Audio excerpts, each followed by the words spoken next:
सवाल आता है कि कैसे करके हीट स्ट्रेस को हम कम कर सकते हैं। बहुत से जो बड़े किसान लोग हैं वो अपने फार्म पे मिस्टर्स, स्प्रिंकलर्स लगाते हैं।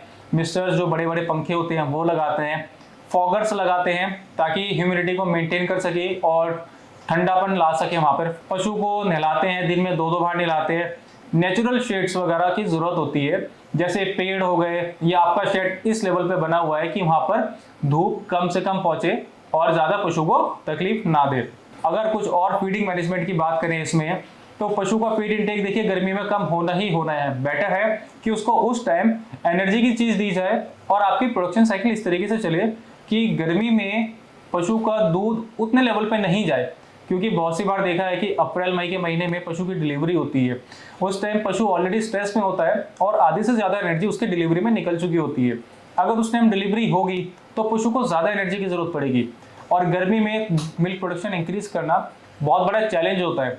तो आप अपने प्रोडक्शन साइकिल को इस तरीके से मेंटेन कीजिए कि आप लोगों के पशु की डिलीवरी साइकिल या पार्ट्यूशन का या ब्याने का प्रोसेस सितंबर के एंड या अक्टूबर से स्टार्ट करें, क्योंकि ठंड के सीजन में दूध अच्छा बढ़ता है, फैट अच्छा बढ़ता है, उस हिसाब से आप लोगों का मुनाफा अच्छा होगा।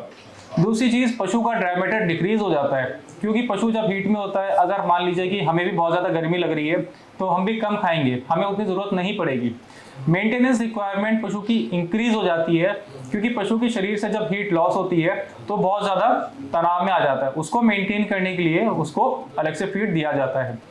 इस केस में थोड़ा सा आप फीडिंग फ्रीक्वेंसी बढ़ा सकते हैं। मान लीजिए अगर आप 8 किलो फीड पशु को दिन में 2 टाइम दे रहे हैं, सुबह 4 किलो, शाम को 4 किलो, तो उससे अच्छा है कि आप 8 किलो फीड को आप 3 टाइम कर सकते हैं। तीसरी चीज, feeding at cooler times a day. इसका मतलब है आप सुबह ठंडे समय में, ऐसा नहीं कि 10 बजे 11 बजे सूरज गर्मियों में बहुत ज्यादा ऊपर चला जाता है, कोशिश कीजिए कि सुबह 7 बजे, 6 बजे या 8 बजे तक फीड डाल दीजिए ताकि पशु अच्छे से खा ले और जब हीट स्ट्रेस का टाइम आए, जब गर्मी बहुत ज्यादा ऊपर हो, उस समय पशु को एक्स्ट्रा एफर्ट ना करना पड़े और वो आराम से फीड को पचा सके, अपनी जुगाली अच्छे से कर सके। उसी समय बफर एक चीज होती है जो पीएच को मेंटेन करती है र्यूमन की, या कभी कभार हम बोल सकते हैं कि पशु को मीठा सोडा देना चाहिए। मीठा सोडा र्यूमन का पीएच मेंटेन करेगी, पशु के पेट को अच्छा रखेगी, पाचन क्रिया अच्छी रखेगी, जो कि आखिर में जाके दूध और फैट को अच्छा करेगी।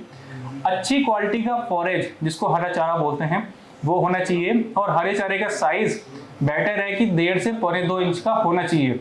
उससे पशु की जुगाली ज्यादा होगी, राल ज्यादा बनेगी। जितने ज्यादा राल या सलाइवा बनेगा, पशु का र्यूमन का पीएच मेंटेन रहेगा, उतने ही वोलेटाइल फैटी एसिड्स बनेंगे और उतना ही पशु का दूध और फैट का प्रोडक्शन होगा, क्योंकि गर्मी में सबसे पहले पशु का पेट ही खराब होता है। पशु को हाई एनर्जी और प्रोटीन डाइट मिलनी चाहिए और उसमें मिनरल्स और विटामिन एक अच्छे लेवल पे होने चाहिए। Vitamin A, vitamin D, vitamin E की बहुत ज्यादा जरूरत होती है। अगर उदाहरण के तौर पर मैं आपको बताऊं, कोई पशु अगर 15 से 18 लीटर दूध देता है तो ऑन एन एवरेज उसकी रिक्वायरमेंट जो विटामिन ए की है वो 15,000 से 18,000 या 20,000 आयु तक रहती है।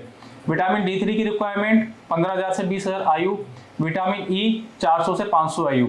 उसके साथ आप कोई भी खल, बिनौला या कोई भी ग्रेन्स वगैरह उसको 2 बार या 3 बार दे सकते हैं। मोलासिस वो एक अच्छी चीज है, वो पशु को फीड इंटेक बढ़ाती है। कुछ मेज का तुड़ी वगैरह आप उसमें दे सकते हैं जो अच्छी लेंथ में कटा हुआ हो, टॉक्सिसिटी नहीं होनी चाहिए वरना पेट में असर करेगा। शुगर कैन टॉप एक चीज होती है जिसमें बहुत ज्यादा एनर्जी होती है, जिसको हिंदी में बोलते हैं कि गन्ने का ऊपरी भाग जो होता है वो आप उसको दे सकते हैं। उसकी डाइजेस्टिबिलिटी अच्छी होती है।